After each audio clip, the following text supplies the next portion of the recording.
I choose to live frugally. I don't pay for expensive entertainment, I don't dine in high-end restaurants, and I don't own any branded goods. The shirt I'm wearing now is from Shein, and I bought it for just $15. It fits well, looks good, and you can't beat the value.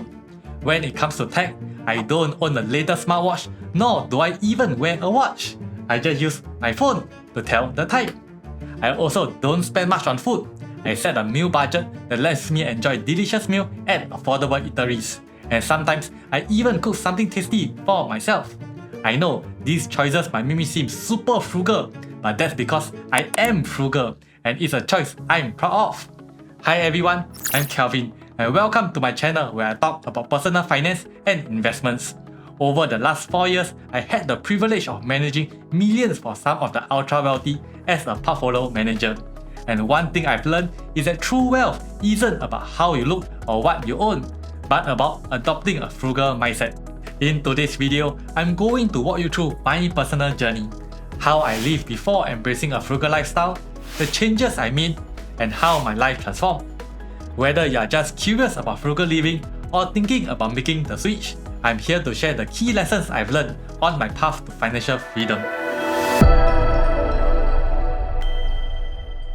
Before I became frugal, I was a huge spender, always chasing the excitement of my next purchase. I used to upgrade my phone every single year, owning every Samsung model from the S1 to the S7. I indulged in fancy restaurants, savoring gourmet meals like money was free. And then there's my love for traveling. I traveled at least once or twice a year, chasing those unforgettable experiences. I can still remember the incredible trip to Japan. The 2 weeks set me back over $20,000. But it was a trip of a lifetime, and I felt on top of the world, living the dream without a single care of the cost. Until reality hit. I came back home to Singapore, and the high from traveling vanished. What's left was a mountain of debt. Back then, I was still living paycheck to paycheck, barely scraping by. My bank account was empty, and the bills just kept piling up. I had no choice but to borrow money from my friends and family. And let me tell you this, that was the hardest part. The judgment I saw in their eyes, the disappointment, it was crushing. I never wanted to feel that way again. The embarrassment, the desperation, I knew something had to change. I had no savings, no emergency fund, just a big load of debt. I realized I was financially stuck, and trying to make more money just wasn't cutting it. I felt like I was sinking deeper into a hole. That's when it hit me, I had to step off the hedonic treadmill. And from that moment, my path to financial freedom truly began. Now, let me explain what's the hedonic treadmill.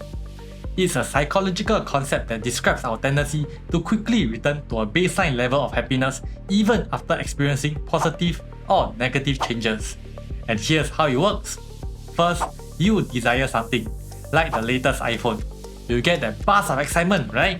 So you strive for it, you hustle, save up, or even go into debt just to make it yours. Then comes the best part, you finally obtain it. And for a while, you enjoy. Everything feels amazing. But here's the catch. After a while, you adapt. The excitement faded, and suddenly the new iPhone just becomes another part of your life. So what happens next? The cycle resets, and you find yourself desiring something new again.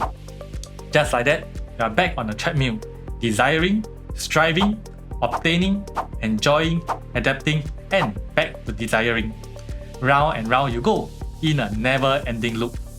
If you have found this video helpful so far, consider smashing the subscribe button now so you never miss out on our latest and greatest content to level up your financial game. Plus, it's a great way to support the channel and help me continue creating awesome content just for you. Now, I'm sure you have experienced a cycle before. No matter how much you spend, the initial excitement always wears off. And it's not just your happiness that takes a hit, your bank account does too. Here's the thing, at the start of the hedonic treadmill, you haven't spent a single dollar. But by the end, you have blown through a ton of cash just to feel exactly the same as when you started. So why waste the money on temporary highs? Why not break the cycle and use that money to build wealth through saving and investing? Stepping off the hedonic treadmill then became my key to escape the cycle of living paycheck to paycheck. And if you ever felt trapped in this cycle, trust me, you are certainly not alone.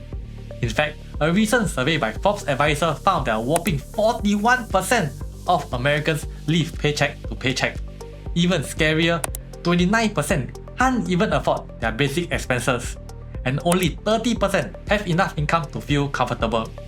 I know this struggle all too well because it used to be my reality. Like most people, I trade my skills and time for a job that gives me a paycheck, only to see it gets eaten by huge expenses like house rental, car installments, and those tempting branded goods. What's left then go towards online shopping and dining out. By the end of the month, there's close to nothing left to save or invest. So back to work I went, and the cycle just kept repeating. But after I stepped off the hedonic treadmill, this cycle became a thing of the past. I made some significant changes. I downsized my living space to a smaller cozy one. I sold my expensive car for good old public transport and traded in those branded goods for high quality, affordable alternatives. These changes dramatically cut down my major expenses, leaving me with extra cash. Instead of scrolling through Amazon and falling for random impulse buys, I used that time to cook at home. And guess what? These changes freed up even more cash for me to invest in assets that appreciate in value, like real estates and stocks. Just look at Warren Buffett. He's a prime example of this mindset. Despite being one of the wealthiest people in the world, he still lived in a modest house he bought in 1958 for just $31,500. Why? Because he understands that assets, not flashy possessions, are what makes you wealthy. Assets put money back in your pocket, while unnecessary purchases only drains your bank account dry.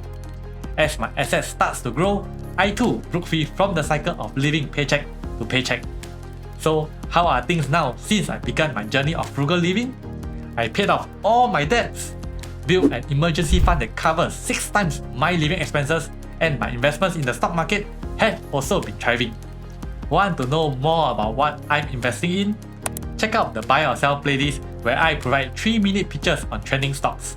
Link in the description below. Now, I also no longer worry about whether I can afford the essentials, or if an unexpected expenses will throw me off course. Embracing frugal living has given me a peace of mind I never thought was possible. It not just transformed my financial situation, but also fundamentally changed my outlook on life. I feel empowered, secure, and ready to take whatever challenges the future holds. So, if you are considering a similar path, remember that the benefits of frugal living extends far beyond just saving money. It's about creating a life of freedom, security, and peace.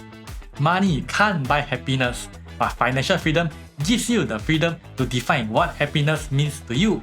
If you have found this video helpful, be sure to give it a thumbs up and leave a comment below. As always, don't forget to smash the like button and subscribe for more insightful content. Thanks for watching and see you in the next video.